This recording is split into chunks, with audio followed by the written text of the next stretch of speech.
So I understand it's difficult to know what a catch is. I understand it's difficult to know what's illegal, unnecessary, untimely hit. What's a completion? What's a touchdown? Now we don't even know the fundamental ruling of the sport. We have several changes in the NFL that go over to challenges off a third replay challenge for NFL coaches to probably take a double check on the challenge, allowing to give up the ball on a change of possession to penalize the case of an offsetting foul. New kickoff rules. And of course, the banning of the hip drop tackle,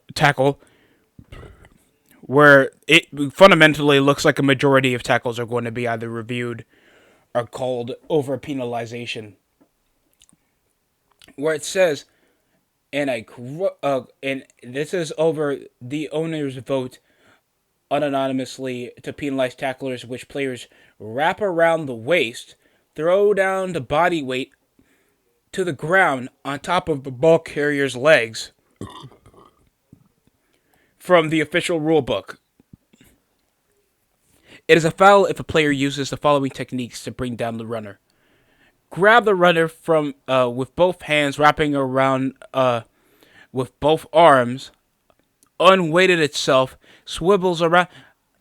From all the things, who's got a precautionary pivotal injury except the very few documented times that costed any injury? That didn't even happen over Damar Hamlin. That was over a special teams incident.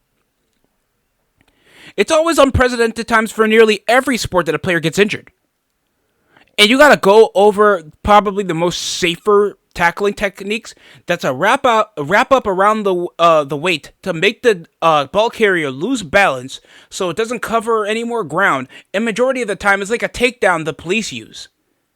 Maybe that's not a good example, but besides that, like next is probably gonna be the gator roll, the assist tackle. An unprecedented time is possibly whenever the ball carrier doesn't have his hands to protect itself because it's more going to be preoccupied at holding the football to make sure they don't fumble.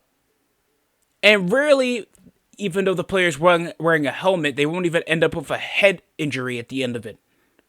So I just find that a silly call to make. A majority of times, there's different variations of the hip drop tackle to probably even not even cause majority injuries. And you can see this off various variations that are going to happen for a loss of yards or stopping a running back, a quarterback, or even a receiver.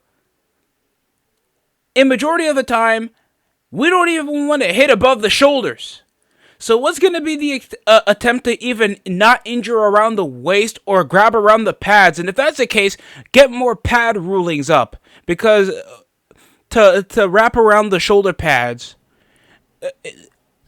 or just get more of a ruling around this. So they rather unanimously wrote this over the owners than the fucking players. That safety precautions over, them experiencing the pain and how that's even causing them injuries. Just so the owners don't lose money out of this. This is BS to me. How you guys feel about the banning of the hip drop tackle? I feel like this is just not well studied around well studied around the technique. How can offenses take advantage of this? And what do you think is going to be alternatives for defenders to possibly even take down ball carriers at the point of this? Because unnecessary roughness calls are going to be a thing. Players are still going to make unmarked tackles even when the player was going to be without the ball. And of course, unnecessary roughness calls and shoulder to helmet hits are still going to be a thing. But grabbing around the waist, woe is me, America, cover your eyes. If there's children on the rules, he's grabbing from around the waist. Someone call the cops. Bring that criminal to justice. Bring that criminal. Like, come on. I feel like just out of habit, because we got players in the league that obviously have near over decades of experience. So knowing this is going to be practically muscle memory. And the hybrid kickoff. Now we have a more frontal occasion for more, I guess, unpredictable chances. Now that the receiving team blockers are going to be like 10, like around 5 yards closer around the kicking team. There's more of a funky formation to leave over, so they're trying to push over some more XFL ruling for the landing zone, the setup zone, over the kickoff start line. What? Jesus Christ. I'm sorry. I can understand the rulings over making whether a quarterback was down before the throw reviewable. But the kickoff ruling and the new hip toss ruling is, of course, the biggest headline over what's going to be changing around the regular season and how that's even going to impact teams around the season, or even if it's going to prevent injuries or not, are going to be more of a change.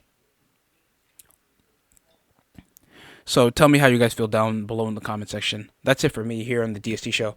I'm going to enjoy my lunch. You guys enjoy your Easter.